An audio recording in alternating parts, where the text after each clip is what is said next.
Nous bénissons encore le Seigneur vraiment pour ce temps qu'il nous donne encore d'avoir ce soir.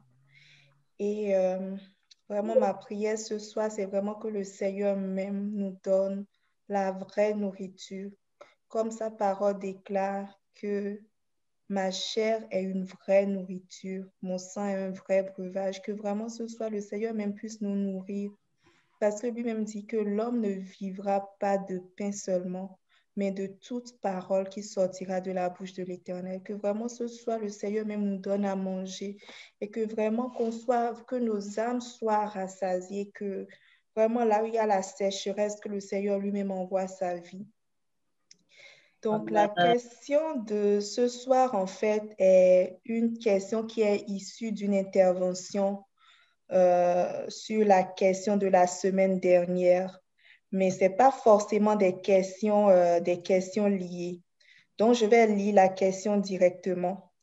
Donc, dans l'intervention de la dernière fois, il a été fait mention que Dieu a demandé au patriarche Abraham de quitter sa patrie et la maison de son père pour aller dans un lieu qu'il lui montrerait.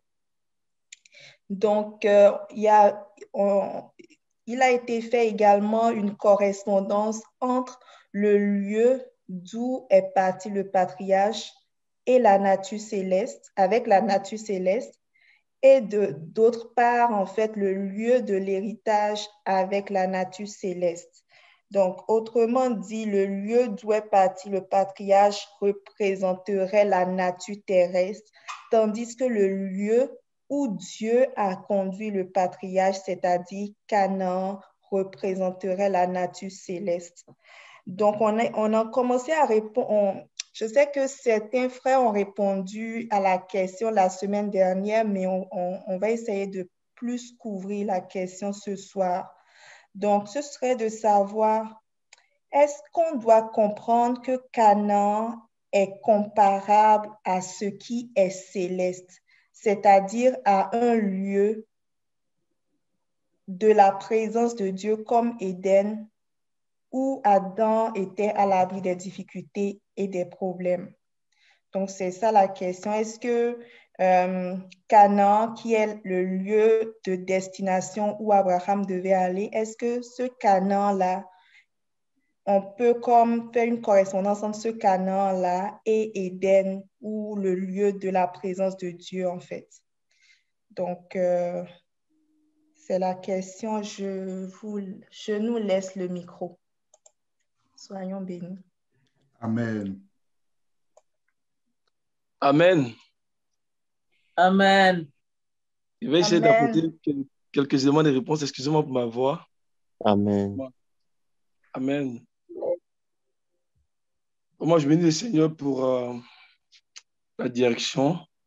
Vraiment, merci au Seigneur qui nous conduit lui-même par sa parole, par son esprit. Et ce que j'aimerais dire en fait à la question qui a été posée, c'est que nous savons que tant que nous sommes dans ce corps terrestre-là, les tribulations et puis les combats vont continuer. Amen. Les Écritures nous appellent en tant qu'enfants de Dieu, en tant que peuple de Dieu, à mener le combat de la foi et à remporter des diadèmes, c'est-à-dire des victoires, comme Christ même a remporté des victoires. Et c'est ainsi que nous allons accroître vraiment notre repos jusqu'à ce que le Seigneur lui-même nous introduise en fait dans la vie éternelle. Et nous voyons cette image-là même avec la fin d'Apocalypse chapitre 12. Apocalypse chapitre 12, on voit vraiment qu'elle souffre les douleurs de l'enfantement jusqu'à ce que le Fils mâle qui représente les prémices de l'Église naisse et qu'il soit élevé vers Dieu et vers son trône. Amen. Donc, Paul aussi dit que mes enfants pour qui je souffre les douleurs de l'enfantement jusqu'à ce que Christ soit formé en vous. Donc, jusqu'à ce que Christ soit formé en nous, là, on aura des tribulations. Le Seigneur le dit dans Jean 16, verset 33. Il dit, je vous ai dit ces choses afin que vous ayez la paix en moi. Et il dit, prenez courage. Amen. Vous aurez des tribulations dans le monde. Prenez courage parce que moi-même, j'ai vaincu le monde. Alléluia. Donc, le Seigneur nous annonce déjà que nous aussi, on va vaincre le monde. Mais c'est dans le courage, c'est dans le combat de la foi. Amen. Que nous allons vaincre vraiment les tribulations et pour pouvoir parvenir à l'objectif que le Seigneur a fixé pour nous. Donc, tant que nous sommes dans ce corps-là, hein, les souffrances, les tribulations, ça va continuer. Amen. Alors, ce que le frère est en train d'expliquer, je vais le Seigneur parce qu'il a commencé déjà à introduire, c'était vraiment clair ce qu'il disait par l'esprit de la prophétie.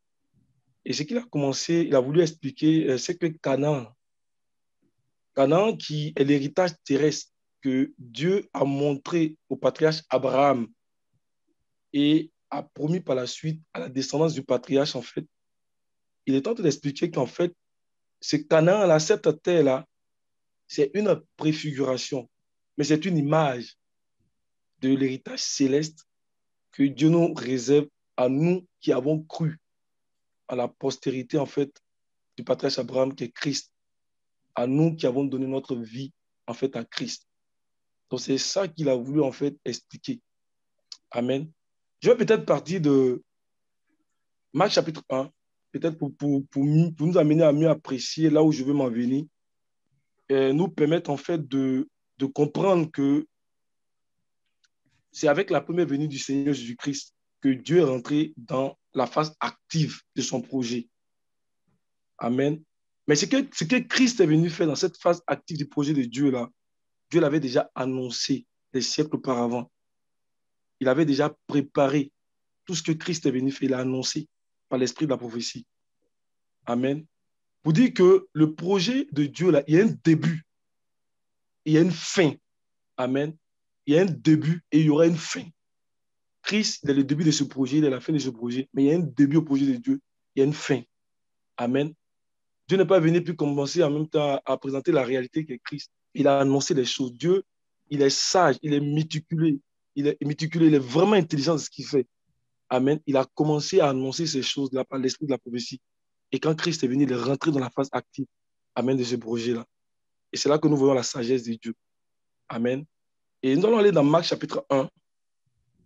On va lire le verset 15 et on va y aller doucement. Vraiment, nous prions que le Seigneur lui-même nous aide sur cette question-là. Marc 1, on va lire le verset 15. Il disait, le temps est accompli et le royaume de Dieu est proche. Répentez-vous et croyez à la bonne nouvelle. Amen. On a déjà parlé de ce verset-là lorsqu'on a commencé à aborder en fait la statue de Nebuchadnezzar. Lorsqu'un jour j'ai intervenu avec le frère Jean-Philippe. Vous vous rappelez, il disait, le temps est accompli et le royaume de Dieu est proche. Répentez-vous et croyez à la bonne nouvelle. Le fait de dire que le temps est accompli, en fait, signifie que Dieu avait un plan qui était déjà défini. Amen. Et ce plan-là, Dieu l'a réalisé dans une période, en fait, de temps. Est-ce que vous voyez? C'est pour cela qu'il a dit le temps. Quand on parle du temps, ça fait allusion à une période de temps. Amen. Il a en train d'annoncer que la phase active de cette période de temps-là est arrivée. Vous comprenez? Le temps est accompli.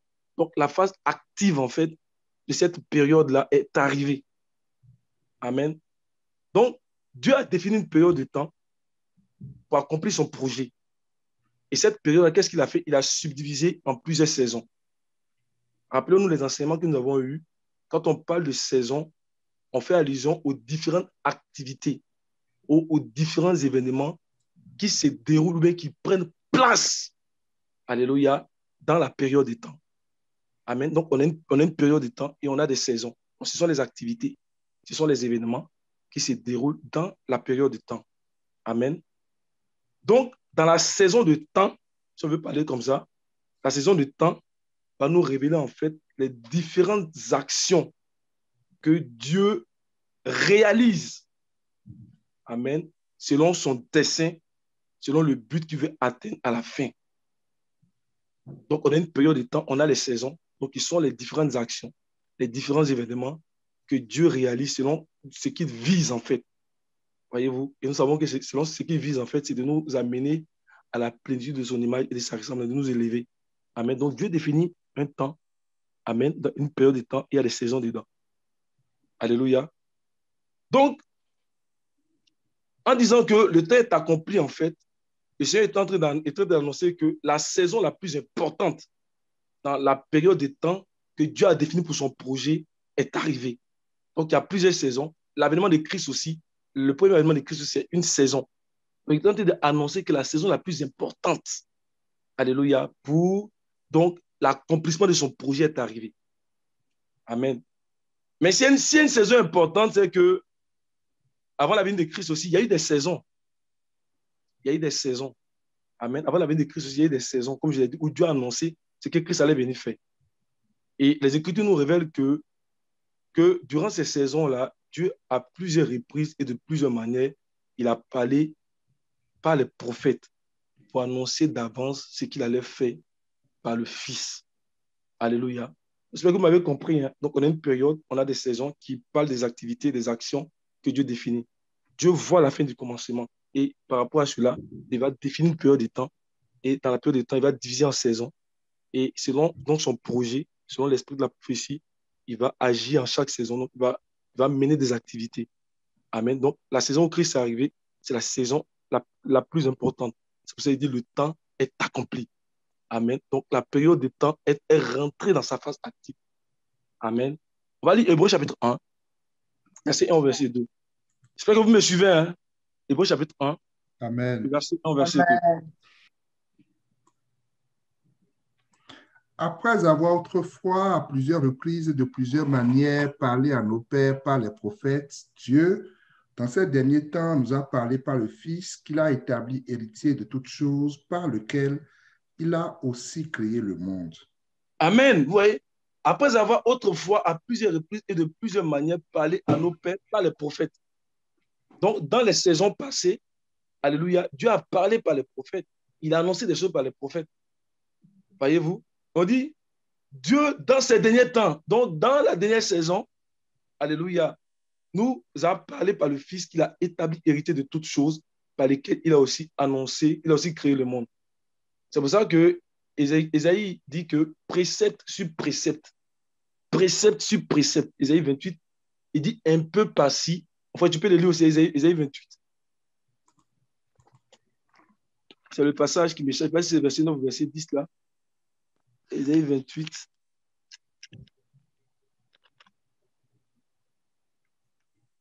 Alors, lis le verset 10.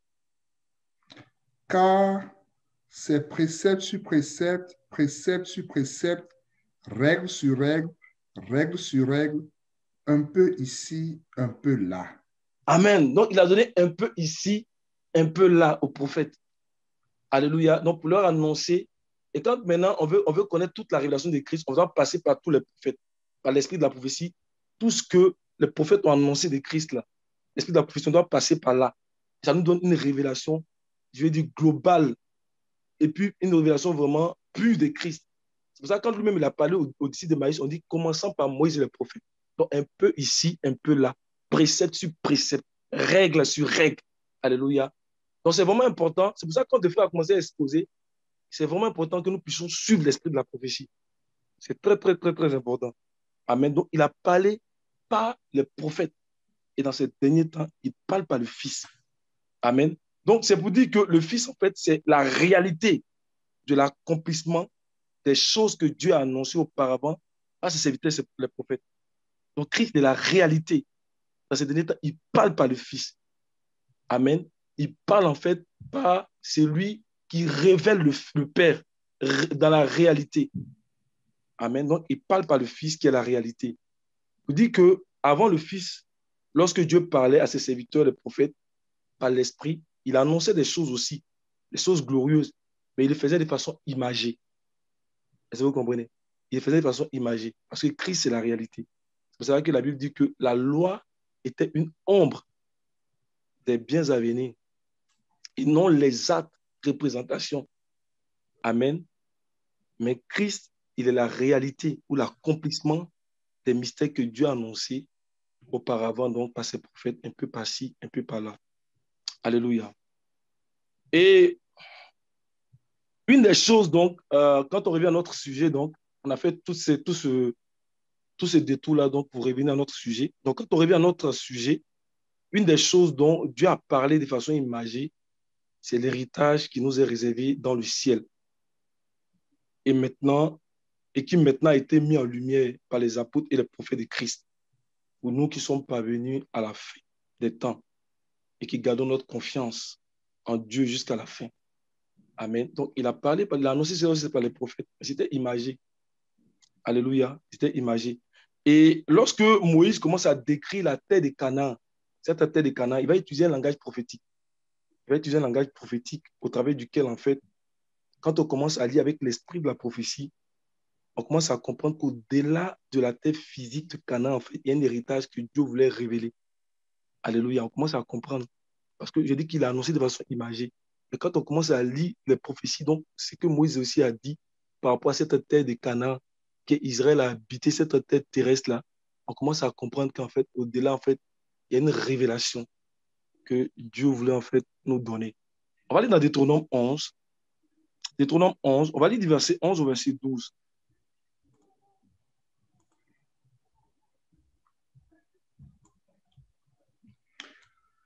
Le pays que vous allez posséder est un pays de montagnes et de vallées et qui boit les eaux de la pluie du ciel. C'est un pays dont l'Éternel, ton Dieu, prend soin et sur lequel l'Éternel, ton Dieu, a continuellement les yeux du commencement à la fin de l'année. Amen. Si on le prend de façon physique comme ça, mes frères, de vous, moi, est-ce qu'un pays peut se lever même pour boire les eaux du ciel? Est-ce qu'un pays, regardez le Canada, ce Canada-là, c'est un pays qui bouge et puis tu peux boire les eaux du ciel? Non, mais c'est prophétique ce qu'il est en train de dire ici, là. C'est le corps de Christ qui boit les eaux du ciel. Alléluia. C'est l'Église qui boit les eaux du ciel. Alléluia. Donc, ce que Moïse est en train d'annoncer ici, là, c'est plus que Canaan physique. Il dit c'est un pays sur lequel l'Éternel, ton Dieu, prend soin. Amen. C'est de l'Église qui est l'épouse de Christ que Dieu prend soin. Donc, au-delà de ce qu'il est en train de dire ici, là, il y a une révélation que l'Esprit nous fait comprendre. Amen. Sur lequel l'Éternel, ton Dieu, a continuellement les yeux du commencement à la fin de l'année. L'Église, c'est la vigne de Dieu. C'est la richesse de Dieu. Parce qu'il nous a racheté un grand prix. Donc, il en prend soin. Donc, Moïse, mais peut-être à son insu, il est tenté de révéler cela. Amen. Un peu par-ci, un peu par-là, précepte sur précepte. Alléluia. Donc, le patriarche Abraham, là, lui-même, il était prophète. C'est pour cela que lorsqu'il est rentré à Canaan, il a commencé à vivre comme un étranger. Pourquoi? Parce qu'il a vu autre chose que la terre physique. Il a vu autre chose que l'héritage terrestre. Amen. C'est pour ça que les Écritures mentionnent qu'il attendait la cité dont Dieu est la cité et le constructeur. Et il arrivait à Canaan, mais pourquoi il attendait la cité? Parce qu'il a vu autre chose. Il était un prophète, il a vu autre chose. C'est pour cela que la Bible dit que quand il est arrivé à Canaan, il a habité comme un étranger sur cette terre, parce qu'il habitait dans des tentes. Le frère Jean-Philippe a touché, si vous voulez, il habitait dans des tentes. Il construisait des maisons, en fait, portables, transportables. Amen. Donc, il habitait dans des tentes. Il n'a pas construit des maisons en dur. Pourtant, Abraham avait de l'argent. Ça, c'est l'esprit de la prophétie. C'est l'esprit de la prophétie. On dit, on te donne le pays. Tu arrives, tu as l'argent. En fait, tu vas lire Genèse chapitre 13, verset 1 à 2. Abraham, il n'y avait pas plus riche qu'Abraham. Il était très riche. Frère, il était riche. Mais quand il est arrivé, là, il était prophète. Il a dit, ça, là, c'est pas cette terre-là que Dieu veut me donner. Alléluia. Genèse chapitre 13, verset 1 à 2. Abraham remonta d'Égypte vers le midi, lui, sa femme et tout ce qui lui appartenait, et Lot avec lui. Abraham était très riche en troupeaux, en argent et en or. Amen. Donc, il était arrivé, il veut construire des maisons en Dieu puis habiter. Donc, il a commencé à vivre sur des tentes. Il faut aussi lire Acte 7, verset 5, où Étienne aborde un peu ce volet-là. Acte 7, verset 5.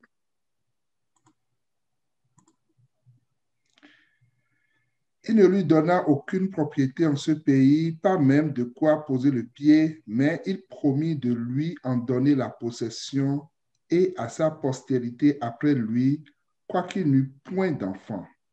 Amen. Donc, le patriarche Abraham, il a compris qu'au-delà, en fait, de la terre physique, là, il y avait un héritage terrestre. Et quand on parle de sa postérité, on voit Israël. Mais l'apôtre Paul nous dit que sa postérité, là, c'est Christ. Donc, en parlant d'Israël, en fait, il voit, en fait, Israël, là, céleste. Il voyait l'Église, en fait. Dieu parlait, en fait, de l'Église. À travers Israël terrestre, il parlait de l'Église qui est l'Israël céleste. Amen. Donc, quand il dit, il va donner la terre de Canaan, là, il parle d'un autre héritage. Il parlait d'un autre héritage. C'est pour ça que Dieu a montré deux descendances à Abraham. Il lui a montré les étoiles du ciel, il lui a montré le sable de la mer. Il dit, telle sera ta postérité.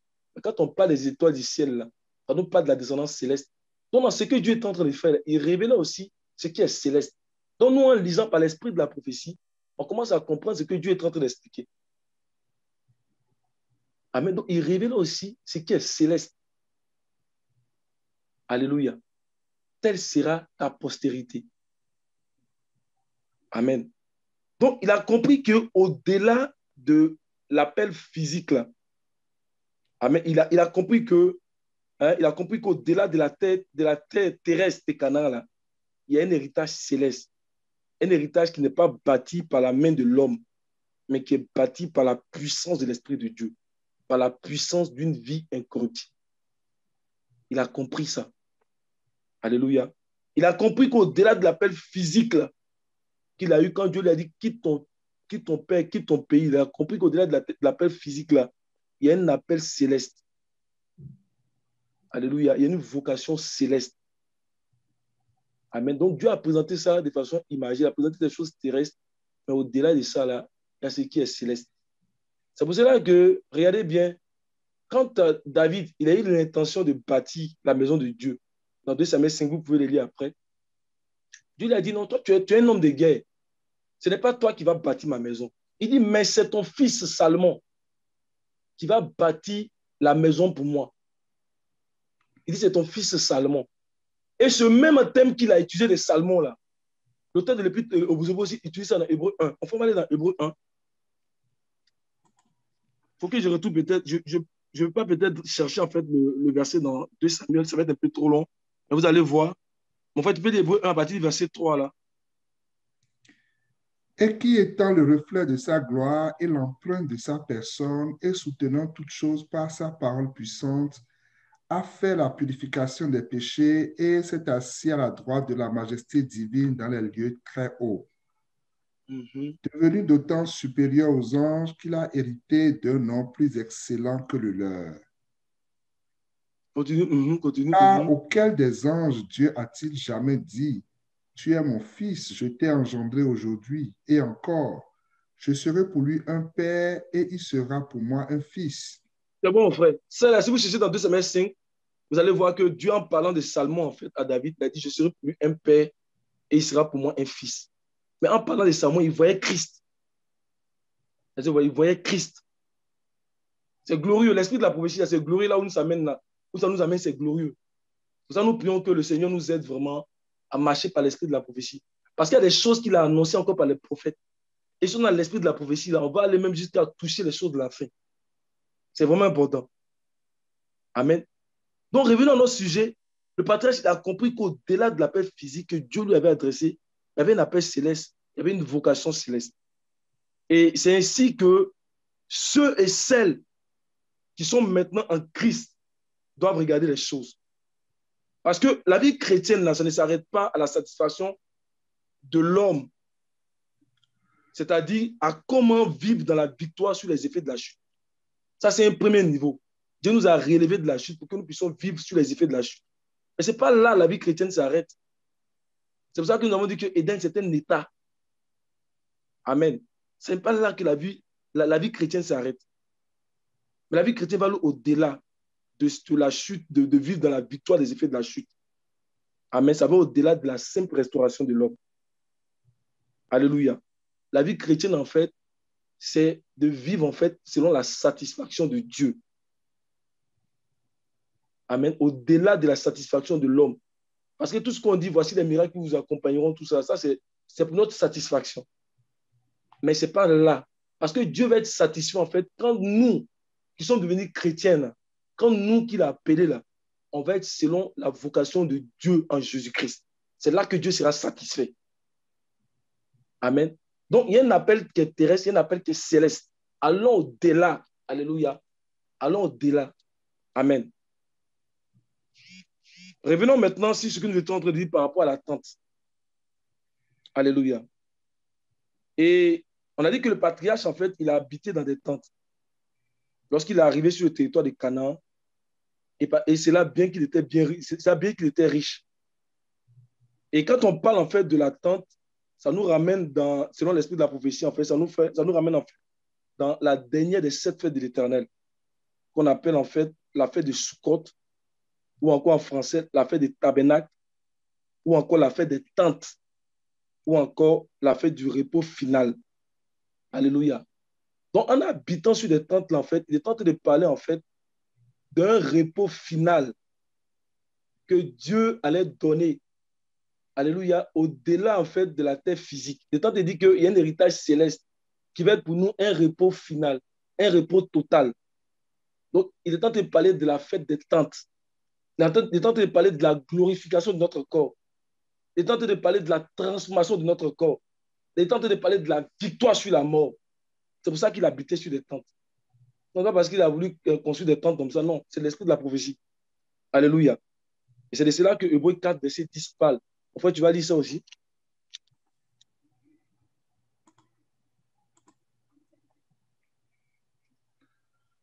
Car celui qui entre dans le repos de Dieu se repose de ses œuvres comme Dieu s'est reposé des siennes. Amen. Donc, en habitant dans les tentes, il parlait de la fête des tentes.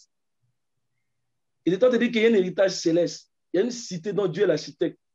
Cette cité-là, comme l'apôtre Paul le dit, je pense que c'est dans 2 Corinthiens 5, 1 Corinthiens 5, il dit que si nous allons de cette terre, si nous perdons notre tente terrestre, hein, mon frère, je pense que c'est 1 Corinthiens 5, on va aller voir, je pense que c'est 2 Corinthiens, 1 Corinthiens, on va aller voir là.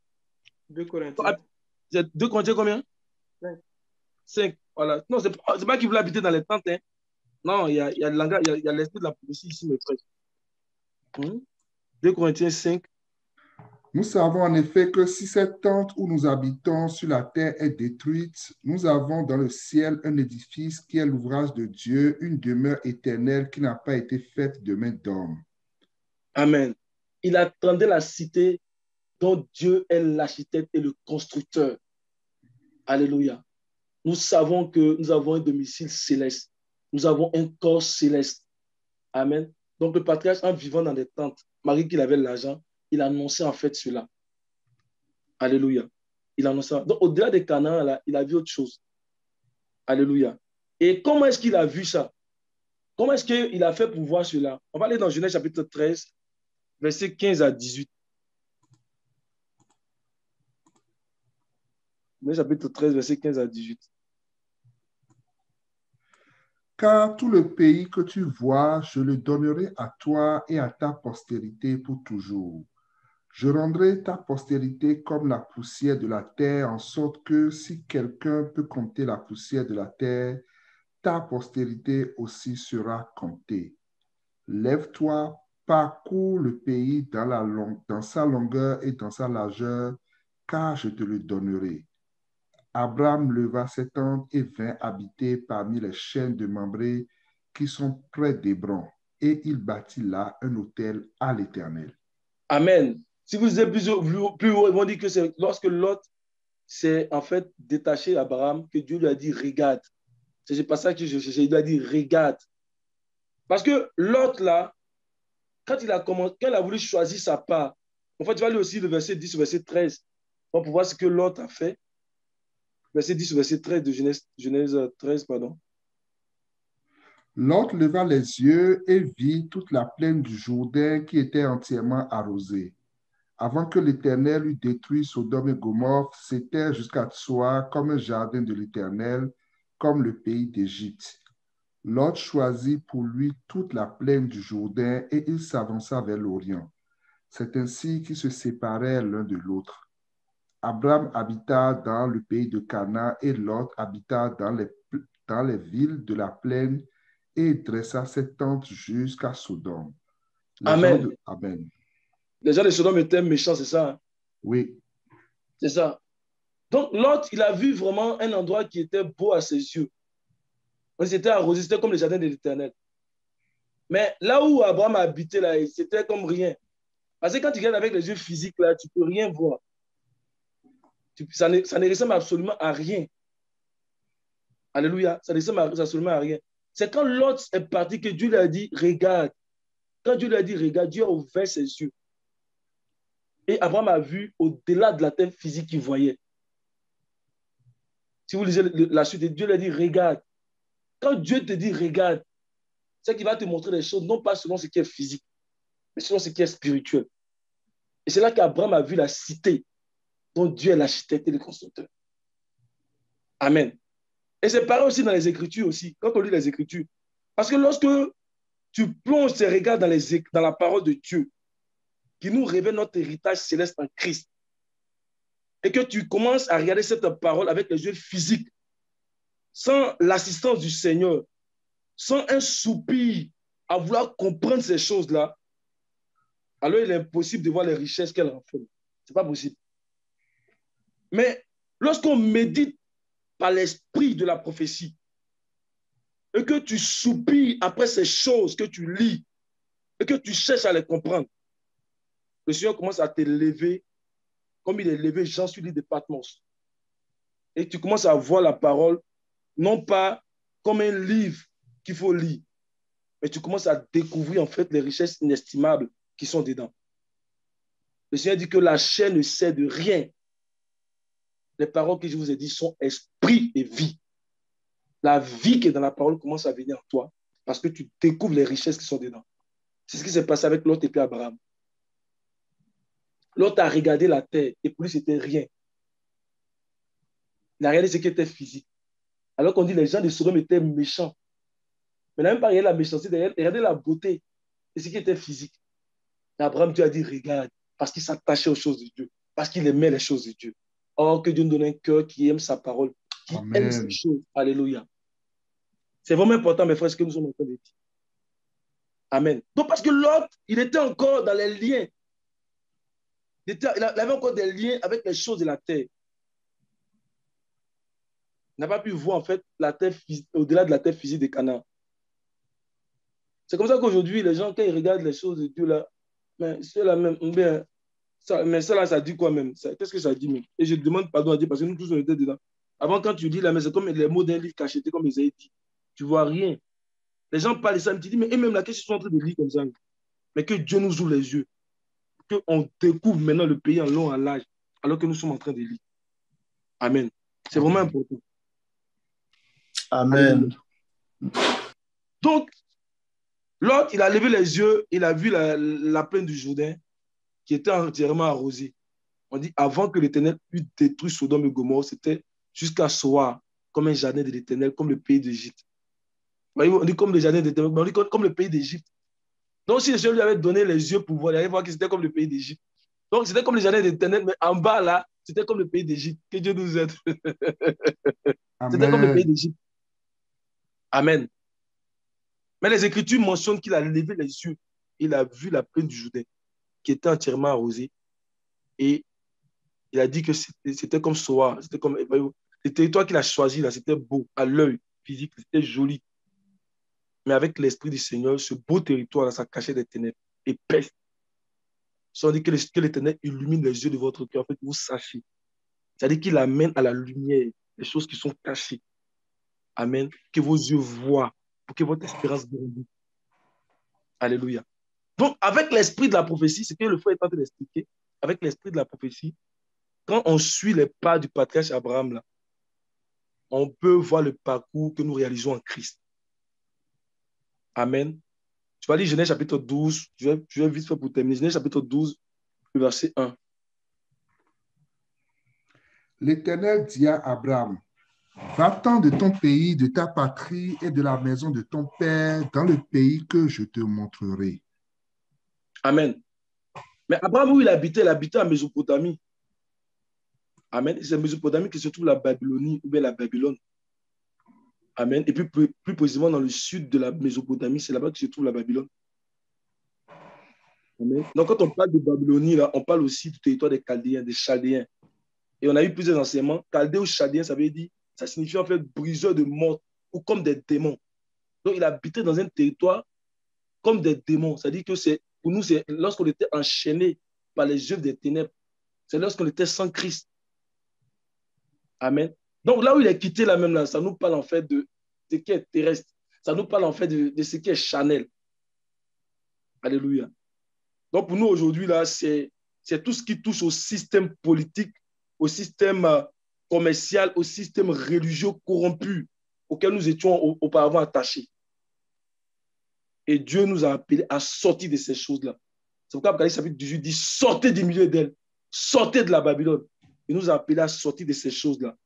Amen. Il nous a appelés à abandonner ces systèmes corrompus-là pour aller posséder un héritage qui est céleste. Amen. 1 Pierre 1, verset 3 à 4.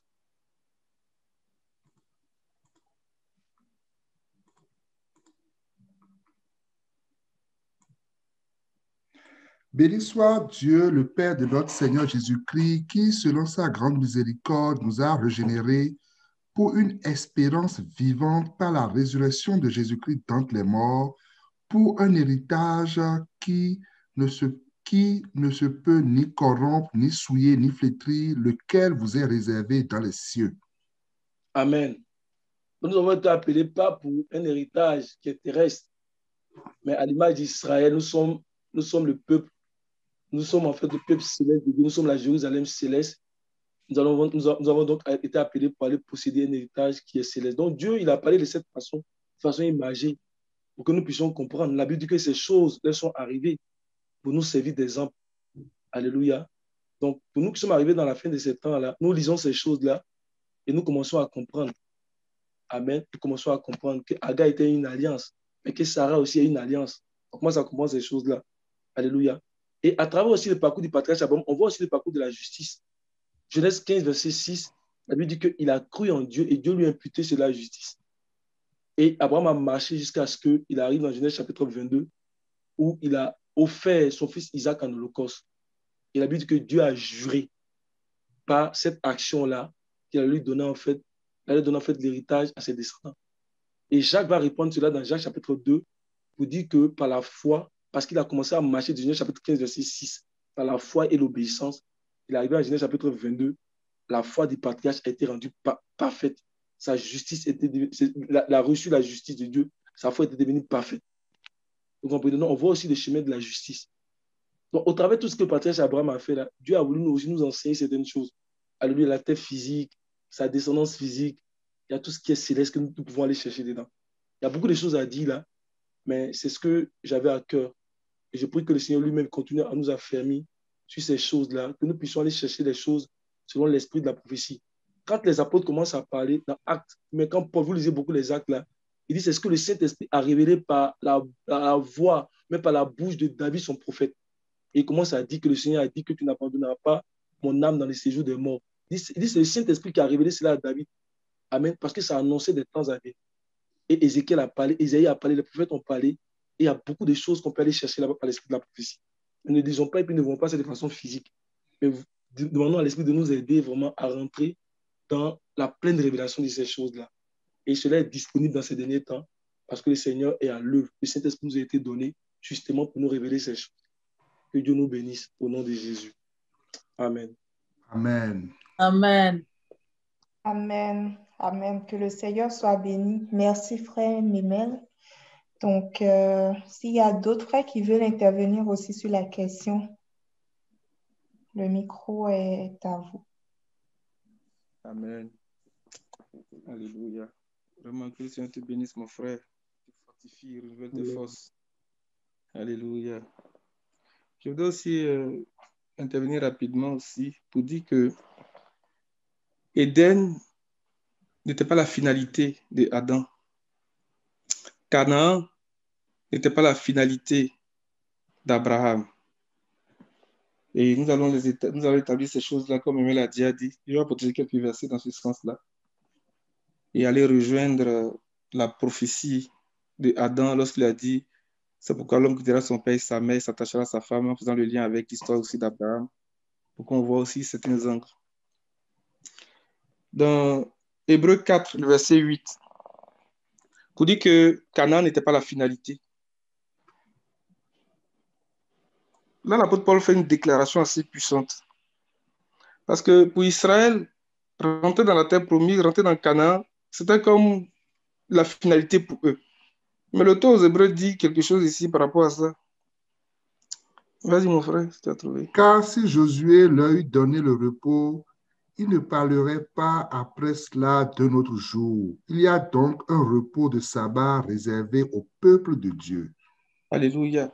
Donc, il parle d'un autre jour. Il parle d'un repos de sabbat qui est réservé au peuple de Dieu. Mais en vertu de quoi est-ce que l'apôtre Paul dit ici que Josué n'a pas donné le repos au peuple d'Israël? Alors que lorsque le Seigneur a appelé Josué, il lui a dit que c'est toi qui vas faire rentrer ce peuple dans l'héritage que je leur ai promis. Mais il dit que Josué ne leur a pas donné le repos. Ça veut dire que Canaan n'était pas la finalité, ni pour Abraham, ni pour le peuple d'Israël. Mais c'était une préfiguration, c'était une image pour annoncer un héritage plus glorieux. Et l'une des choses qu'on peut amener pour soutenir ce passage-là, c'est dans Josué chapitre 13, verset 1. Faisons bien à ce qui est dit dans ce verset-là. Josué 13, verset 1.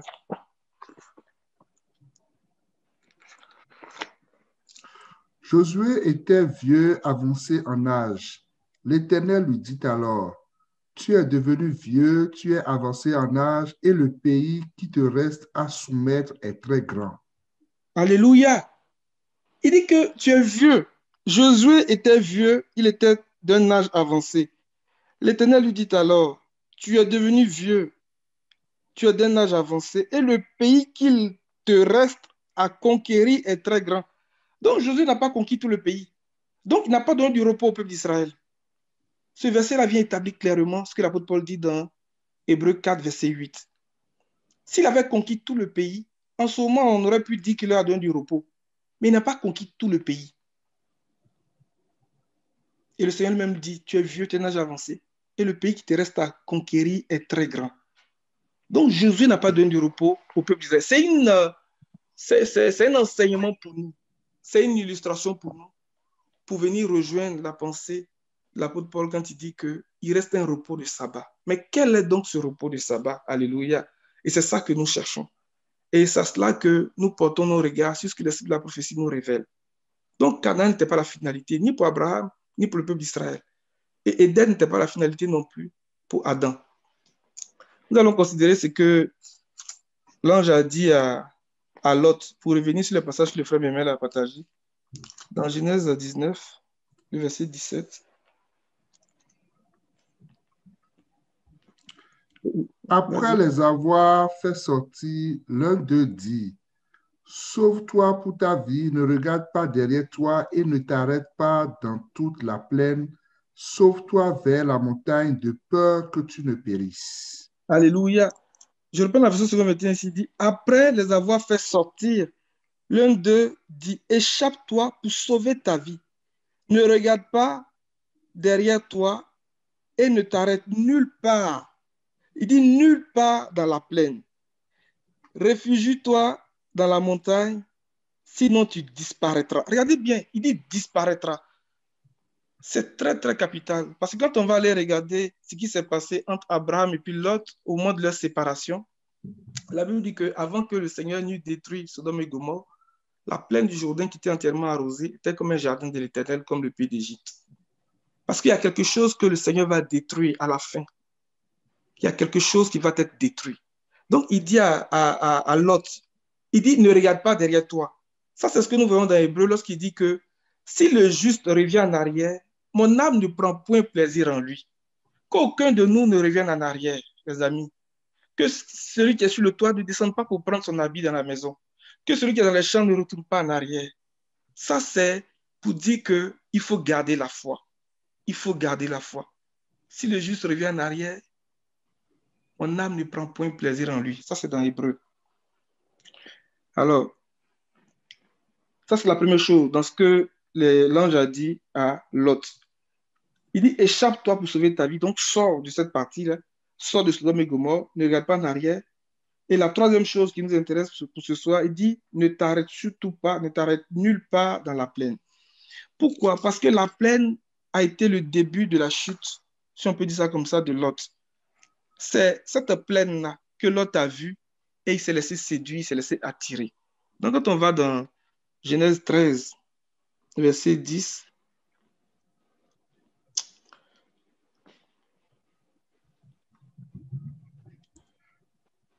Lot leva les yeux et vit que toute la plaine du Jourdain était entièrement arrosée.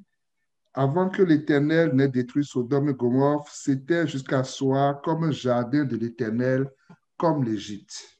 Mhm.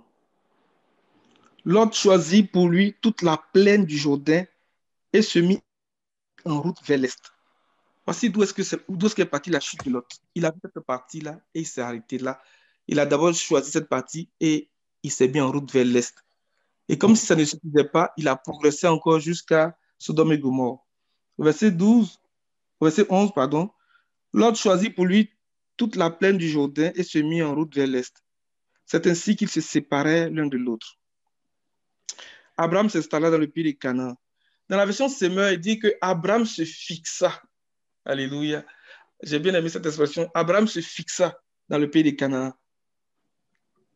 Tandis que Lot s'installait dans les villes de la plaine et dressait ses tentes jusqu'à Sodome.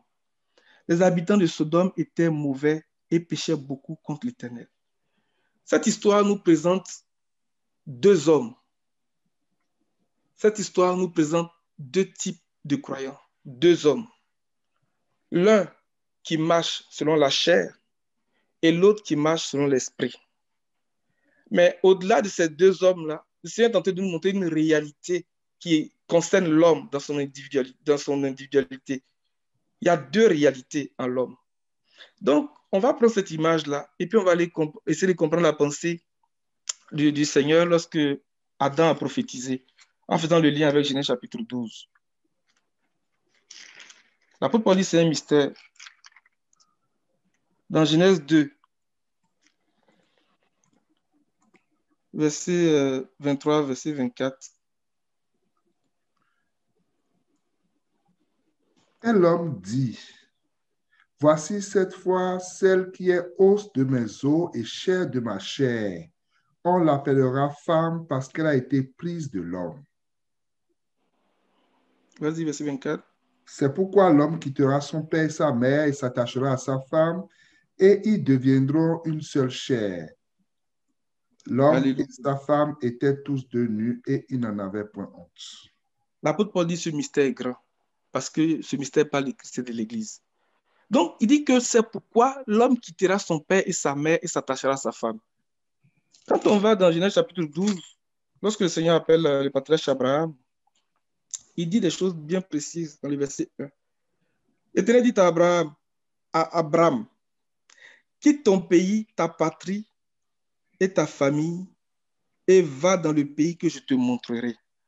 Donc, quitte ton pays, ta patrie et ta famille. Dans la version que tu as, il dit quoi? Va-t'en de ton pays, de ta patrie et de la maison de ton père dans le pays que je te montrerai. Amen. Ces trois éléments que le Seigneur utilise ici pour appeler Abraham sont très révélateurs. Quand on prend le pays et la patrie, ça nous parle de la naissance, mais de la naissance qui est liée à un territoire, qui est liée à une région, qui est liée à un endroit. Et lorsqu'on parle de la maison de ton père, il est en train de parler d'une nature. Parce qu'il y a deux types de naissance. Selon Jean chapitre 1, verset 12, verset 13, verset 14. Il dit qu'à tous ceux qui l'ont reçu, il leur a donné le pouvoir de devenir enfants de Dieu, lesquels sont nés non.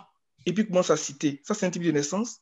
Et l'autre naissance, il dit que ceux qui reçoivent la parole, ils sont nés de Dieu. Regarde, Genèse chapitre 15, verset 7. On va lire ce verset-là pour comprendre le pays et puis la patrie qui font référence au lieu de naissance.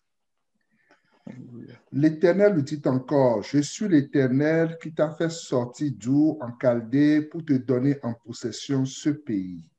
Donc le Seigneur dit que je te fais sortir d'Our en Chaldée. Donc le quitte ton pays, ta patrie, c'est de cet endroit à qui il parlait. Mais c'est pour préciser ce qu'il est en train de dire et pour nous amener à saisir sa pensée, dans le verset 28 du chapitre 11,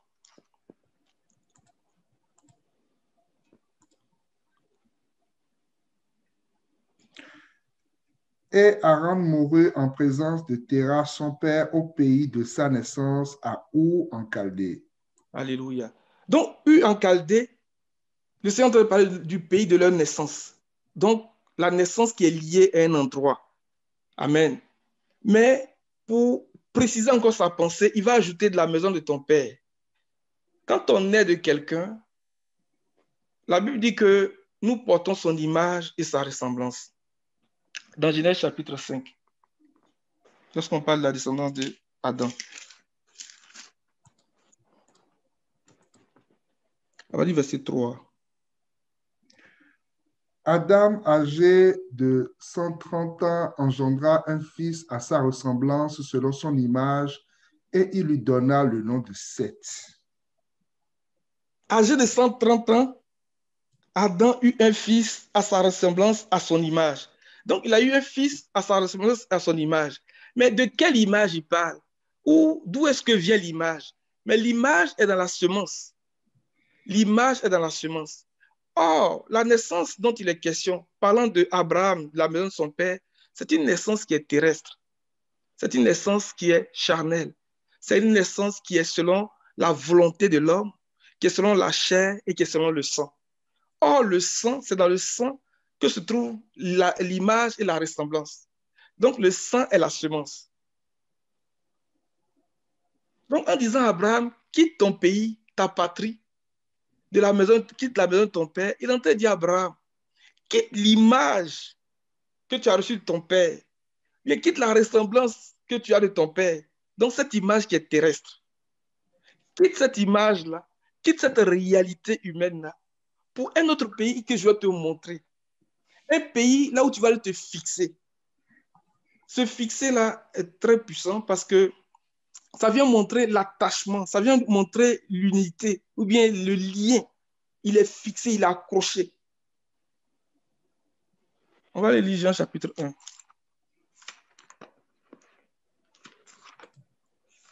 Donc, on commence à comprendre un peu plus la pensée du Seigneur lorsque Adam dit, c'est pourquoi l'homme quittera son père et sa mère et s'attachera.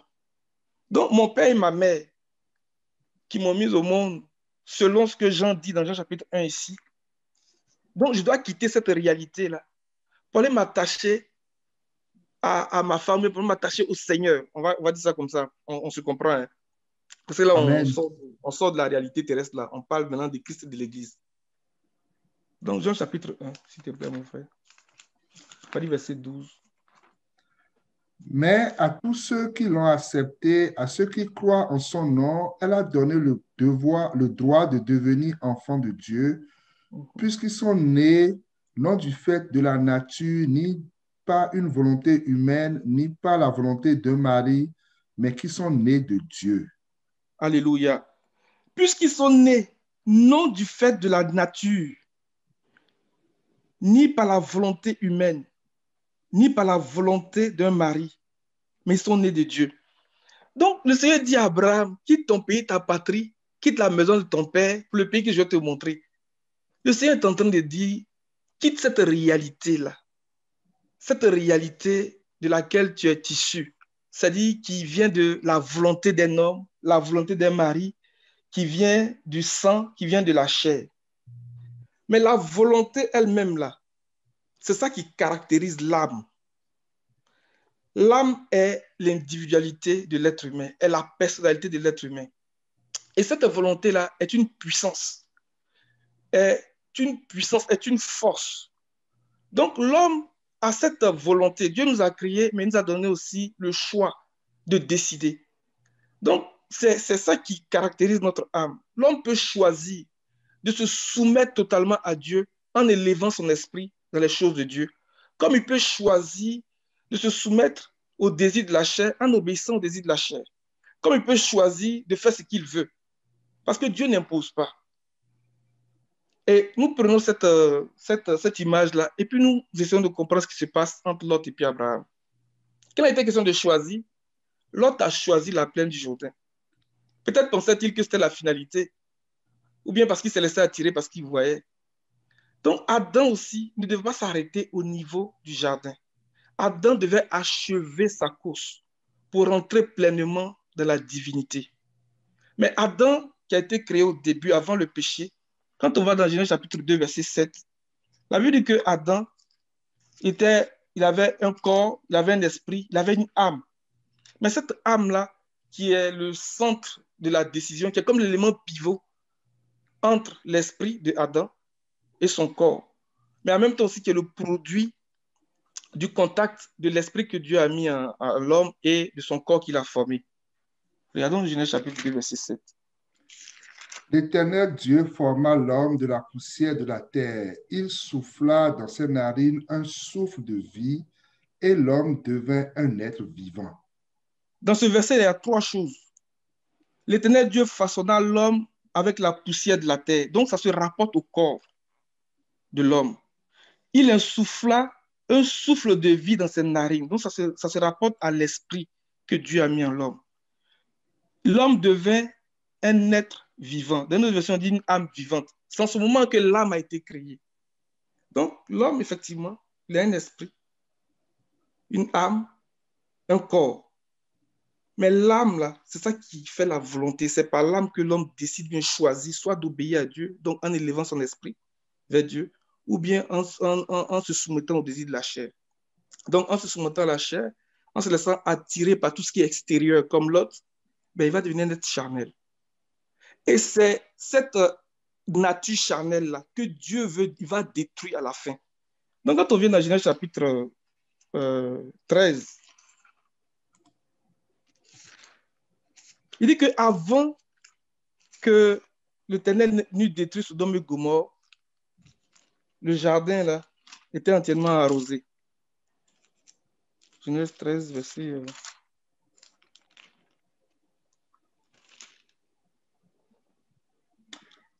10. 10, ouais. Lot leva les yeux et vit toute la plaine du Jourdain qui était entièrement arrosée. Avant que l'Éternel eût détruit Sodome et Gomorrhe, c'était jusqu'à Tsoar comme un jardin de l'Éternel, comme le pays d'Égypte. Alléluia. Mais qu'est-ce que Dieu va dire? Ça, c'est une image. Quand on va dans 1 Corinthiens chapitre 6,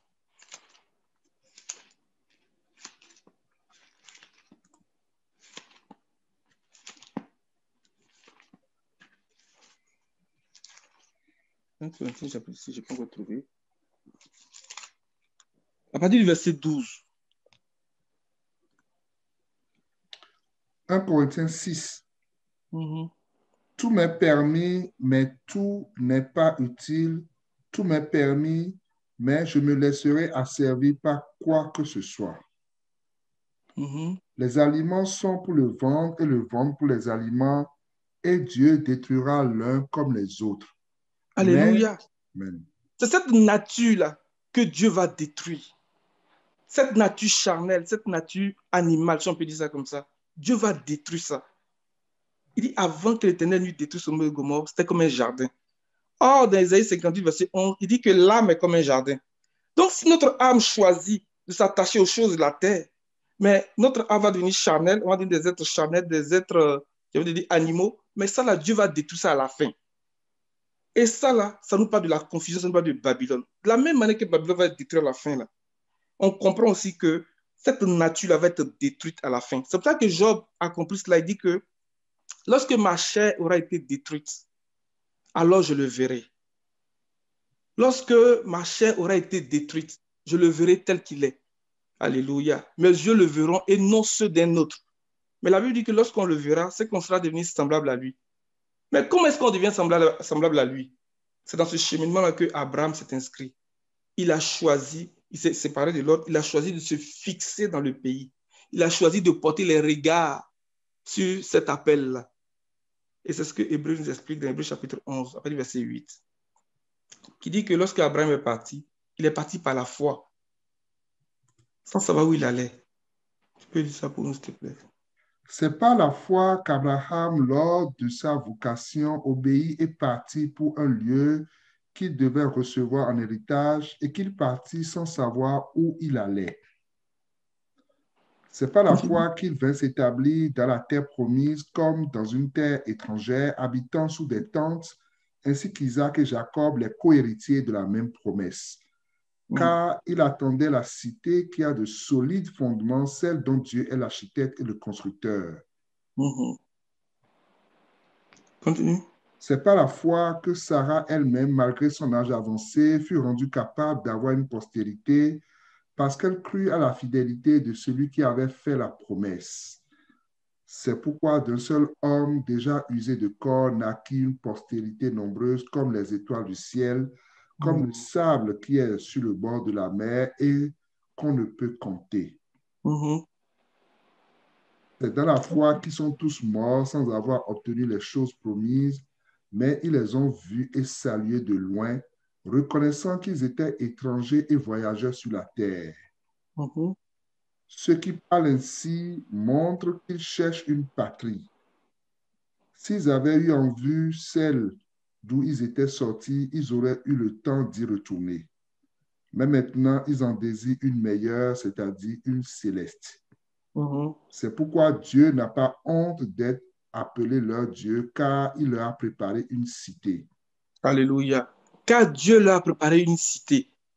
Et cette cité-là, c'est ça que le frère me parlait là. Notre corps-là va expérimenter la glorification. Au sujet d'Israël, il dit que lui-même a cherché le pays pour eux. Il a exploré le pays pour eux. Et le Seigneur dit à ses disciples, je m'en vais vous préparer une place, afin que là où je suis, vous y soyez aussi. Amen. Et quand on parle des Écritures, on voit que là où il est là, la Bible dit que le Seigneur a déployé en lui l'infinie grandeur de sa puissance par la vertu du Saint-Esprit et l'a ressuscité des morts en le faisant asseoir à sa droite, au-dessus de toute domination, au-dessus de toute autorité, de toute puissance, de tout nom qui se peut nommer.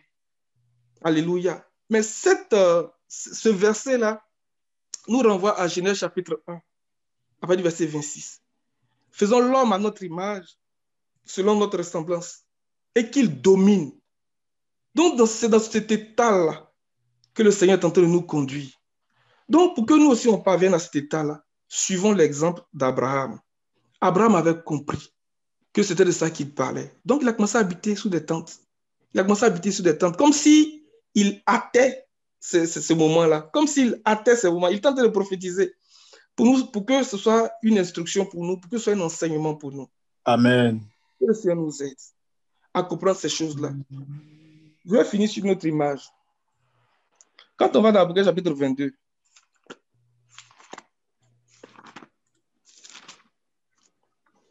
regardez du verset 1 au verset 5. On va faire attention au verset 1 au verset 2, les deux premiers versets d'abord. Et il me montra un fleuve d'eau de la vie, limpide comme du cristal, qui sortait du trône de Dieu et de l'agneau. Amen. On va croiser ce verset-là avec Jérémie 17, verset 12. Pour dire que Adam ne devait pas s'arrêter au niveau du jardin. C'était un état. Adam devait achever sa course. Le jardin n'était pas la finalité. L'état dans lequel, on va dire, l'état dans lequel il était n'était pas la finalité. Jérémie 17, verset 12. Oui, s'il te plaît. Il est un trône de gloire élevé dès le commencement. C'est le lieu de notre sanctuaire. Il dit c'est le lieu de notre sanctuaire. Continue, finis la lecture, s'il te plaît. Toi qui es l'espérance d'Israël, ô Éternel, tous ceux qui t'abandonnent seront confondus. Ceux qui se détournent... seront inscrits sur la terre. Oui, vas-y. Ceux qui se détournent de moi seront inscrits sur la terre, car ils abandonnent la source d'eau vive, l'Éternel. Alléluia. Il dit, il existe un trône de gloire. Un trône de gloire depuis la création. Donc, Adam devait aller jusqu'au trône. Il ne devait pas s'arrêter au niveau du jardin. Il devait aller jusqu'au trône. Mais quand on vient dans le verset 2 de l'Apocalypse chapitre 22,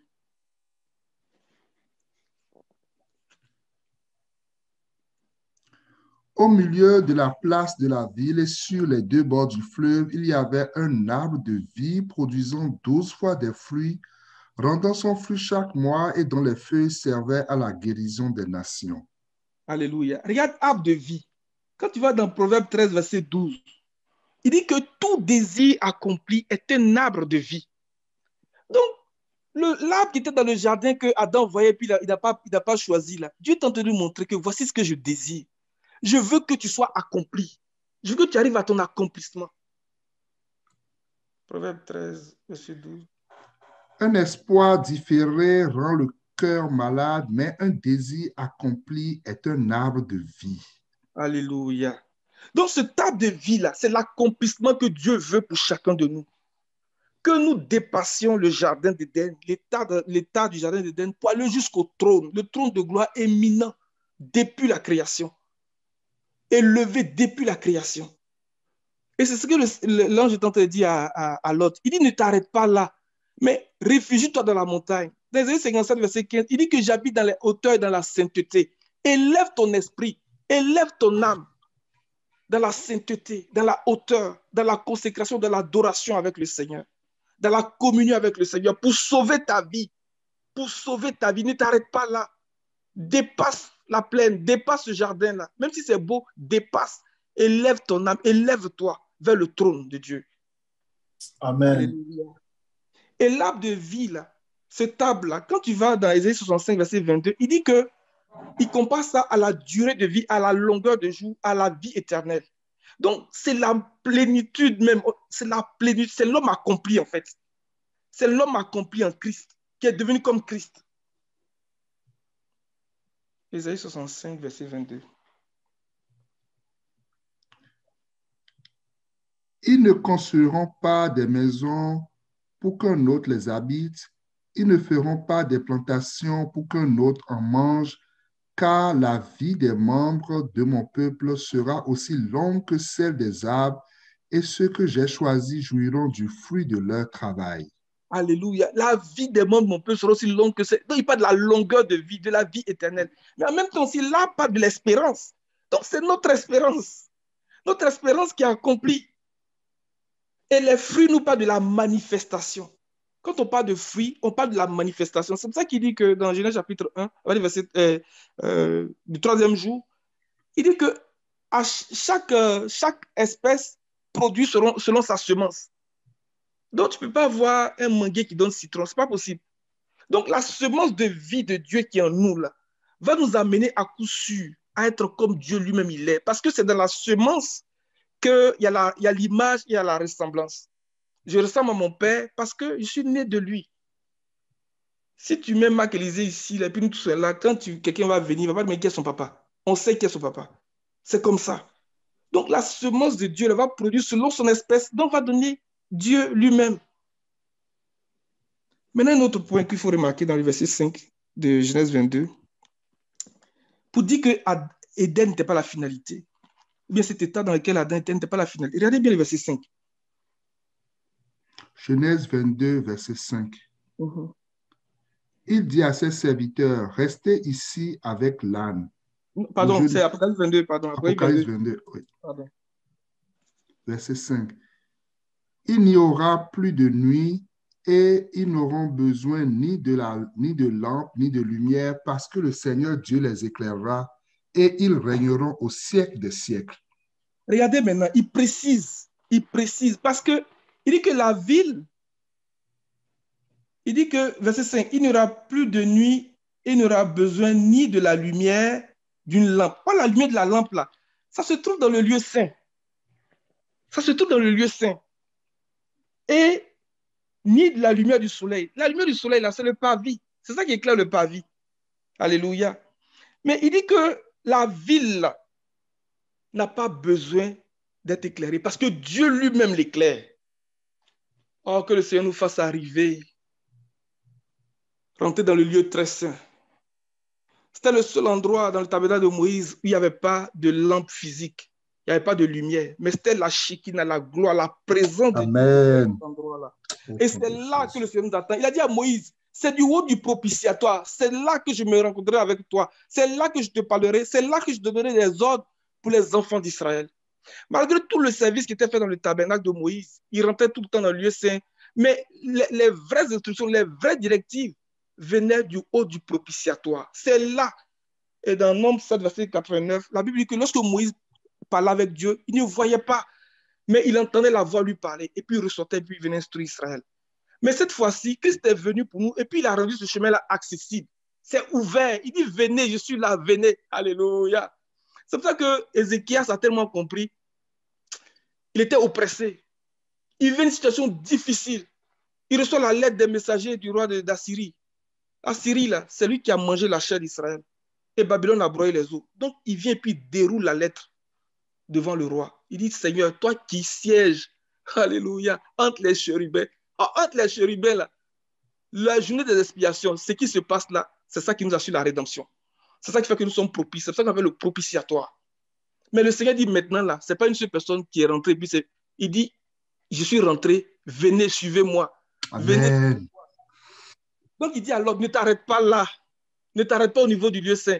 Mais va dans la montagne. Alléluia. Va rencontrer le Seigneur. Nous voulons rencontrer le Seigneur, les amis. Il dit que c'est là que je me rencontrerai avec toi, du haut du propitiatoire. Que le Seigneur nous bénisse et qu'il nous donne de comprendre ces choses. Quitte ton père, quitte ta mère. L'homme quittera son père, sa mère et s'attachera à sa femme. Donc, quittons notre nature terrestre, quittons tout ce qui est de la terre pour porter l'image du céleste. C'est ça qu'il tente de dire à Abraham. Quitte cette réalité terrestre-là. Et Josué, plus tard, dans Josué 24, il fait le lien avec Babylone. Il dit qu'ils étaient de l'autre côté du fleuve, ils adoraient d'autres dieux. Donc, quittons cette forme d'adoration qui n'est pas conforme. Tu peux nous lire ça, puis je vais m'arrêter là. Josué 24, verset. Verset 1. Josué assembla toutes les tribus d'Israël à Sichem et il convoqua les anciens d'Israël, ses chefs, ses juges et ses officiers. Ils se présentèrent devant Dieu. Josué dit à tout le peuple, « Ainsi parle l'Éternel, le Dieu d'Israël. Vos pères, Terach, père d'Abraham et père de Nachor, habitaient anciennement de l'autre côté du fleuve et ils servaient d'autres dieux. Je pris votre père Abraham de l'autre côté du fleuve et je lui fis parcourir tout le pays de Canaan. Amen. Amen. Donc, il dit qu'il a fait sortir Abraham de cette forme d'adoration, de l'idolâtrie, de la magie. C'est de là-bas que Balaam est sorti. C'est pour ça que quand on parle de cette église, de cette lettre que le Seigneur a dit, faisons vraiment attention, vraiment. C'est de là-bas que Balaam est sorti. Et puis il est venu, puis il veut maudire.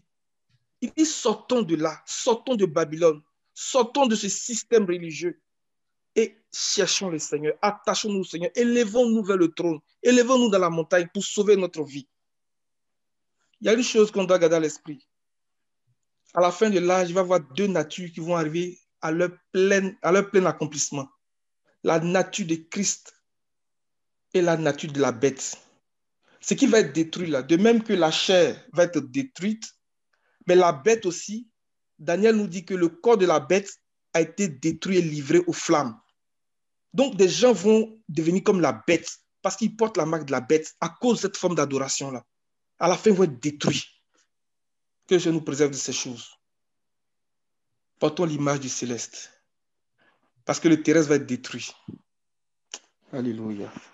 Amen. Amen. Amen. Que le Seigneur soit béni, vraiment. Je vois qu'il est déjà 22h11, donc on va prier. On va bénir le Seigneur pour vraiment toutes ces lumières qu'il nous donne ce soir, vraiment sur notre héritage, parce que le Seigneur utilise beaucoup de symboles vraiment pour également susciter en nous ce tardant désir-là de chercher ce pays, cette cité-là. Donc, le Seigneur lui-même est l'architecte et le fondateur. Donc, il y a vraiment une cité que le Seigneur lui-même, en fait, il est en train de mettre sur pied, en fait, il est en train de former. Et nous faisons partie de ce royaume-là, de cette cité-là. Nous allons vraiment prier le Seigneur, que le Seigneur lui-même vienne ouvrir nos yeux pour qu'on puisse comprendre ces choses, qu'on puisse comprendre vraiment le langage du Seigneur et qu'on puisse vraiment soupirer à rentrer dans ces choses que le Seigneur nous montre. Élevons la voix et prions au nom de Jésus.